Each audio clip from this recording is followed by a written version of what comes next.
When I got my New York State pistol permit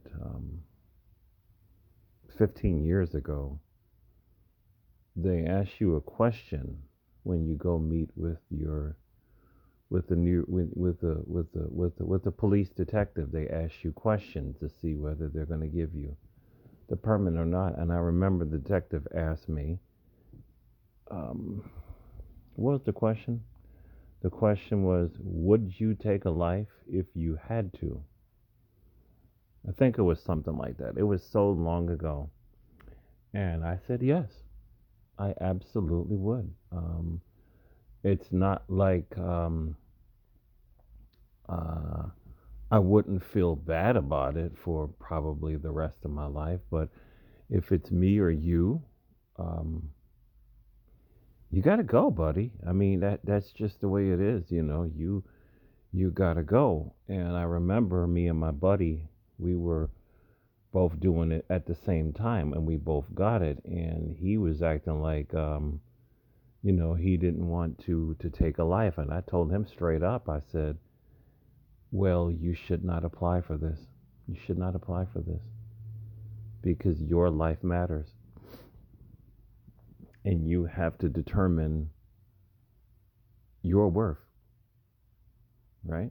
So this video that Leonore did, and a lot of channels are doing, this forever puts to bed. It should forever put to bed this whole notion of using birdshot inside your home defense shotgun.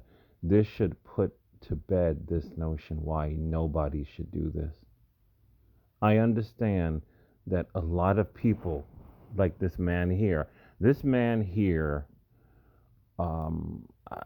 I saw this video one time. I can't remember where it is, but this man owned a store. He does own some kind of a store. I don't know if it's a jewelry store because the guy came in, he started breaking the cases. So I think it is a jewelry store or whatever. And I guess this store has been broken in so many times. And he started sleeping inside the store. Well, this guy comes in and he starts stealing stuff. He breaks the glass, breaks the stuff, and he yells at him to get out.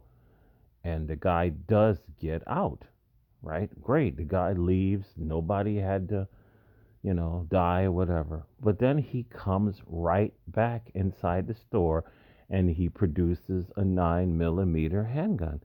And then the store owner right there pulls out his shotgun. Absolutely correct, right? What did Clint Smith say? Pistols put little tiny holes in you, and shotgun rips off the a chunk of your flesh and it falls down on the floor. That is absolutely correct. If you load it with the right ammunition. In my shotguns, I sleep with two shotguns in my bedroom, and they are both loaded with double aught buck 20 gauge shotgun shells. This is what they are loaded. They are loaded with a combat loadout.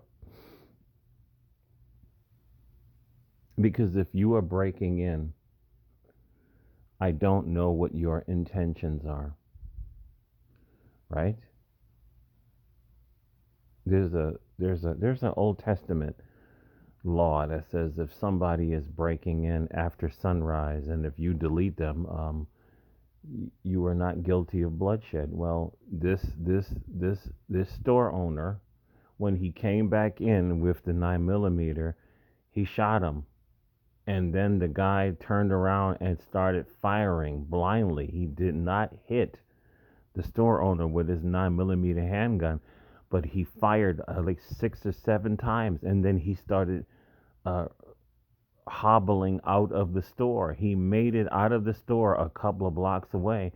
He collapsed. He was arrested, but this man is still alive. He had enough energy to return fire. He was bleeding, but he could have killed the store owner.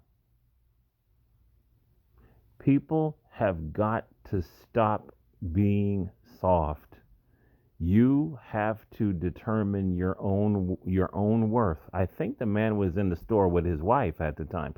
You are more important than a criminal. You have to determine your own worth. If somebody breaks in where I am, you are going to get one shot to your face with a double aught buck 20 gauge Mossberg 500 pump shotgun. This is what's going. I am not here to play with you. I'm not here to play with you. I'm here to put you down. So this should be a warning. He could have got shot. He could have died if if a couple of those 9 millimeter rounds would have got him. He could have died.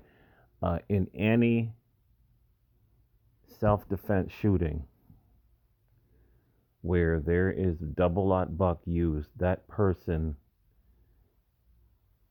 is either, depending on where they're shot, if they're not shot center mass, whatever, they may live. Like, I saw a video where, closing it out, this man got into an argument with another man in this South American country, and he just pulled out a shotgun.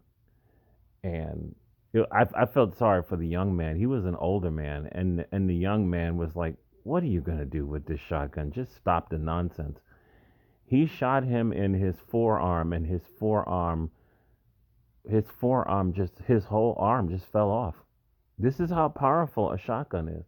It was just dangling, and the young man was in shock. He couldn't believe it. Like, his arm was blown off. This is what I'm talking about. You need this kind of power in your life. You need this. You may need this kind of power in your life, because as things get worse, I saw another video. They were talking about how some of these people, if the unemployment runs out, if this runs out, if that runs out, if welfare is not accepting people or whatever, you're gonna start having people rob people. You're gonna start having strong arm robberies on the streets. I mean, it's never stopped, but it may get a lot more pronounceable, and or more home invasions. And I am a 100% proponent of a shotgun for home protection. You know, 410 will do the job. 410 will do the job. 410 loaded with double aught buck self defense ammo is literally the same as having a 44 Magnum pistol. It's that much power, right? Very, very less recall than a 12 gauge or a 20 gauge. I used to have a 410 a long time ago, right? I've always been on the lookout for getting another one, in a Mossberg 500 platform. Mossberg 500 is my number one shotgun. I just simple pump shotgun, double aught buck. It'll kill anything. You know what I'm saying? 20 or 12. 20 just has lesser recall. I'm not recall sensitive, but I like the way I shoot a 20 gauge. I can shoot it better and faster, and follow up shots. It's a rifle, pretty much. You know, it has that much power. So please stay away from Birdshot. You are wasting your time. If he would have hit that man with double aught buck, he would have went down immediately. That man would have been dead, and he would have spared the taxpayers to take care of his dumb ass for the next 10 years.